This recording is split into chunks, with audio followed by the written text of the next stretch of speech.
And people ask me from time to time, do you make a movie with an audience in mind?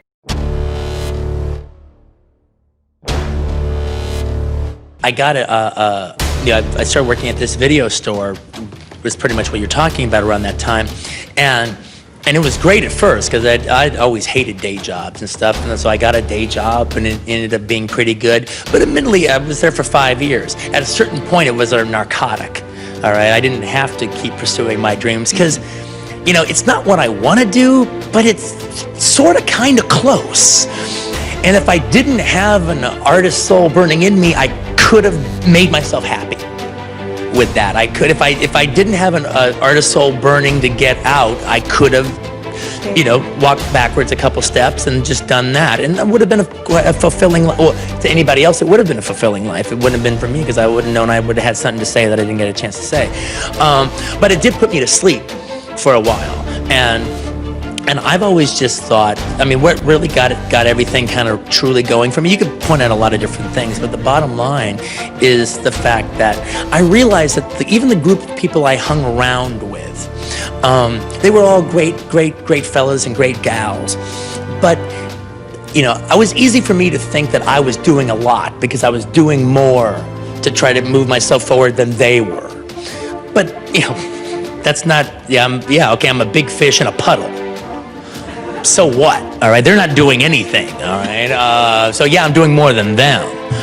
But I realized that actually I need to get my ass out to Hollywood and meet other people who are, you know, like in my category or working a little higher, and I should be the weakest link in my chain that I have, and that'll make me be stronger. It'll make me run faster. I mean, like an analogy I've always used is, all right, if you run the 100-yard dash with people that can't run as fast as you, yeah, you'll win, hands down, you know that. But if you run with people much faster than you, all right, yeah, you might come in last every single time, but your time will be better because they're making you run all the faster. They're making you dig down just a little bit more. It doesn't matter that you won, your time is faster. And that's what I knew I had to do. I had to get out of Loserville and throw myself into a place where, like, this is what the do for a living. I think it's still possible for an up-and-coming filmmaker to go the route you guys went and still be successful.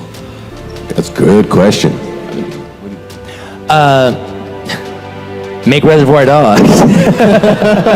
That's a tough. Actually, no, I'm not even being a smartass. That was a f***ing kick-ass movie. All right, you make a goddamn kick-ass movie, and you can take it all over the planet Earth. Not America, not Los Angeles, not New York. The planet Earth, and everyone will know it.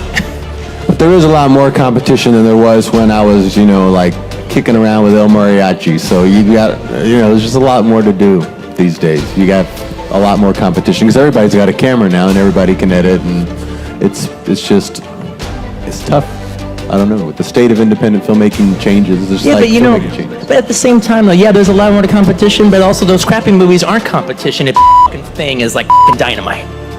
You know, all that shit is, you know, yeah, there's a lot of people out there doing stuff, but if, you know, it's like waves on the beach. All right, you make a piece of nitro that you throw in an audience's lap, you know, people notice. And people ask me from time to time, do you make a movie with an audience in mind? Yeah. And my answer is yes, I do. All right, but the audience I have in mind isn't some faceless blobs that I'm trying to second guess. All right, it's me. Not like a focus group. Yeah, it's me. I'm the audience. I'm the guy that goes out and pays $7 or $8 in New York, you know, to go and see a movie. All right, I go see, if I'm excited about seeing a movie, I see it on opening day. All right, I am the audience. Yes. All right, and I know what I want to see, you know. And I was betting, and I was a little surprised at how many there were. I was betting that there are other people like me out there. All right, now, true, I'm making specific films. And if you make a specific film, that's not everything for everybody. You're going to turn some people off, all right? But you're going to turn some people on, too. You experience moments of self-doubt. How do you approach getting out of that dark place? Good question. I grandiose my way out of fear. If you can imagine that.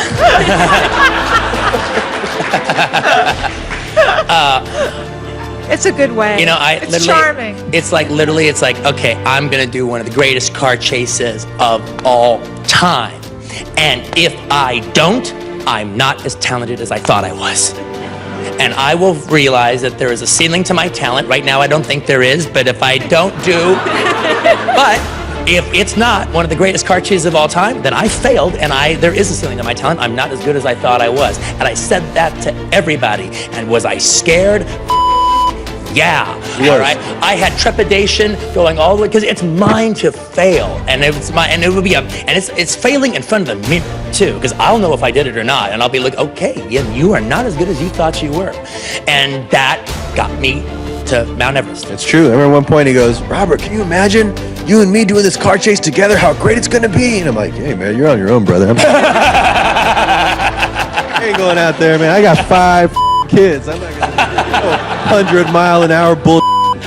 You want to live the vanishing point dream, buddy? Live it. And he did it all by himself, and I'm so proud of him. You see movies, and they can be full of vision, and you want your movies to be like that. But you see these other movies that don't have any vision, but I'm sure the director tried. So what's the difference between this guy versus that guy? How was this guy able to get this on the screen, and how was this guy not able to get this on the screen? I'm sure if I talked to that guy, he'd tell all these, I'm sure he wanted that. Who knows? And I was afraid of being that guy. I want to be that guy. And, well, Terry Gilliam definitely has a vision. No 2, 3, 4 ways about it. So we were at Sundance, and there was like a lunch going on at the picnic tables there, and everyone else FO'd. And it was just me and him talking, which was a thrill. And I go, look, you have a very specific vision in your movies, and it's right there on the screen. How do you do that? How do you get that vision that's in your head? How do you get it on the screen? And he said, well, Quentin, you have to understand, as a director, you don't have to do that. Your job is to hire talented people who can do that. You hire a cinematographer who can get the kind of quality that you want. You don't have to be able to know how to take the lights and move them around to create an effect. You hire a talented costume designer who can give the colors that you need and the flamboyance or not that you want. You hire a production designer who can do that. Your job is explaining your vision. Your job is articulating to them what you want on the screen. And then all of a sudden, the whole mystical, shamanistic thing that I thought directing was just went boop. And I realized I could do that. That it wasn't this Merlin-like magic kit that I needed to know the right spell in order to conjure. I can describe what I want. I know what's in my head. That's the easiest part. I'm good at describing. If you get the passion to do it, and you do it, and it doesn't work out, I got 3 years on a 16mm film that ended up becoming nothing but guitar picks, and I was very disappointed when I realized it wasn't any good. But it was my film school, all right, and I actually got away really cheap. When it was all over, I knew how to make a movie. I didn't want to show anybody that, but I had the experience. I had a lot cheaper than I would have gone if I'd gone to film school. If you're really going to be an artist with your own voice and you want to do different things and try, not the standard thing, then, the biggest balancing act you have to pull isn't really even being a good filmmaker. We'll just say that you have that, is that balancing act between sticking to your vision, sticking to your voice, but not being some asshole who can only hear the sound of his own voice. And it's all right there. That's it. You got to be able to listen to people. You got to be able to hear what they're saying, but you also can't just, when the going gets tough, not give up on your vision. There's a French director named Jean-Pierre Melville who came out in the 50s and basically started doing a whole series. He was a total entertainment director. He did a whole series of crime films, always set in Paris or Marseille or something, that were basically the Warner Brothers Bogart Cagney films, all right, but completely set to this French Parisian rhythm. And they started Alain Delon and Jean-Paul Belmondo, and they're great. And they work very much in the same way that Sergio Leone's films do, where they take a genre that we know left, right, forwards, up and down and backwards. All right, but they do it with a whole different style and a whole different perspective. And here they've basically reinvented the genre. They've created something new that didn't exist before.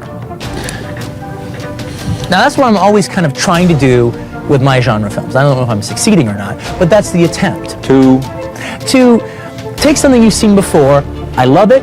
I respect it, and I'm going to deliver the goods. I'm not just going to be some arty guy going off, but I'm delivering the goods. But I'm also trying to, reinvent it in a way. All right, do something, do it in a much different way you've ever seen before. Like in the case of Reservoir Dogs. Again, it's not trying to just be a clever boy. It's not just a clever idea. It's got to work dramatically. All right, but do a heist film. Deliver the goods as a heist film, but it's a heist film where you never see the heist. That's just my goofy way of doing it. I always say, if I was going to do a Hunchback movie, the guy to have an operation at the beginning of the film. I used to be the Hunchback in the day. I started writing, say around 10, 10:30, 11, something like that. And then I write till about